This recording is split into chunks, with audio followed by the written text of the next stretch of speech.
৭০০ বছর ধরে জালালি কবুতরে মুখরিত হয়ে আছে সিলেটের হজরত শাহজালাল রহমতুল্লাহ আলাইহির মাজার। ধর্মপ্রাণ সিলেটের মানুষের বিশ্বাস এই কবুতর হারিয়ে যেতে পারে না। তাই এত বছর ধরে কবুতরের এই বিশেষ প্রজাতির ওড়াউড়িতে মুখরিত শাহজালাল রহমতুল্লাহ আলাইহির মাজার। ইতিহাস অনুযায়ী সিলেটে ইসলাম প্রচারের উদ্দেশ্যে হজরত শাহজালাল রহমতুল্লাহ আলাইহ ১৩০১ সালে যখন দিল্লি পৌঁছান, তখন তার আধ্যাত্মিক শক্তির পরিচয় পেয়ে হজরত নিজামুদ্দিন আউলিয়া রহমতুল্লাহ আলাইহ তাকে সাদরে গ্রহণ করেন। বিদায়ের সময় নিজামুদ্দিন আউলিয়া শাহজালালের হাতে নীল এবং কালো রঙের একজোড়া কবুতর তুলে দেন। হজরত শাহজালাল রহমতুল্লাহ আলাইহ ৩৬০ জন আউলিয়া নিয়ে ১৩০৩ সালে তৎকালীন আসামের অন্তর্ভুক্ত সিলেট বা তদানীন্তন শ্রীহট্ট জয় করেন। এরপর তিনি এই কবুতর জোড়া আকাশে ছেড়ে দেন। সেই থেকে বংশ বিস্তার করে সিলেটের মাজার এলাকায় এখনও জালালি কবুতরের বসবাস। সিলেট ও এর আশেপাশের অঞ্চলে বর্তমানে যে সুরমা রঙের কবুতর দেখা যায় তা ওই কপোত যুগলেরই বংশধর। এগুলোকেই জালালি কবুতর বলে অভিহিত করা হয়। একমাত্র সিলেটে ও ভারতের দিল্লিতে এই ধরনের কবুতর দেখা যায়। সিলেটের ঐতিহ্যের সঙ্গে প্রাচীন কাল থেকে নিবিড়ভাবে জড়িয়ে আছে জালালি কবুতর। পর্যটকদের কাছেও এই কবুতর বেশ আকর্ষণীয়।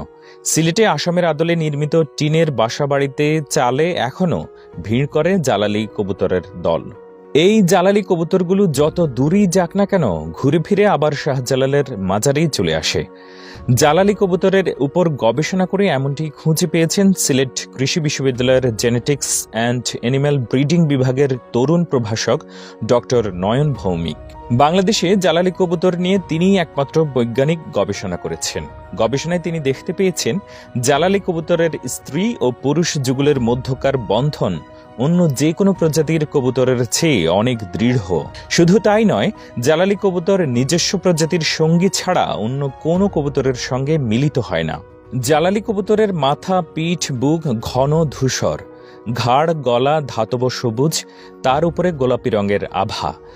ডানার প্রান্তে যেমন দুটো চওড়া কালো ব্যান্ড আছে, তেমনি লেজের আগায় আছে কালচে একটি আড়াআড়ি ব্যান্ড। পা লালচে, ঠোঁট কালচে, ঠোঁটের গোড়ায় সাদা রং। জালালি কবুতর স্বতন্ত্র প্রজাতির না হলেও এর আলাদা বৈশিষ্ট্য রয়েছে।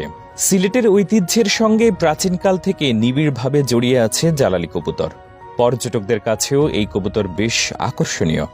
সিলেটে আসামের আদলে নির্মিত টিনের বাসাবাড়িতে চালে এখনও ভিড় করে জালালি কবুতরের দল। মাজার এলাকায় দিনভর জালালি কবুতরের উড়াউড়ি যে কারো মনে প্রশান্তি এনে দেয়। মাত্র ৩০ দিন বয়সের জালালি কবুতরের ওজন হয় প্রায় ২৩৭ গ্রাম, আর প্রাপ্তবয়স্ক কবুতরের ওজন প্রায় ৫০০ থেকে ৬০০ গ্রাম। পুরুষ কবুতরের দৈর্ঘ্য প্রায় ৩৪ সেন্টিমিটার এবং স্ত্রী কবুতর ৩২ সেন্টিমিটার হয়ে থাকে। জালালি কবুতর ৫ থেকে ১০ বছর পর্যন্ত বেঁচে থাকে। বর্তমানে নিরাপদ আবাসস্থলের অভাবে আজ এই জালালি কৈতর বা কবুতর বিলুপ্ত হতে শুরু করেছে।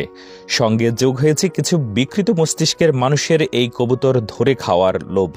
সিলেটের এই অনিন্দ্য সুন্দর আধ্যাত্মিক নিদর্শন ধরে রাখতে সচেতনতার পাশাপাশি নিরাপদ আবাসস্থল গড়ে তোলা খুব বেশি জরুরি হয়ে গেছে বলে মনে করেন সংশ্লিষ্টরা।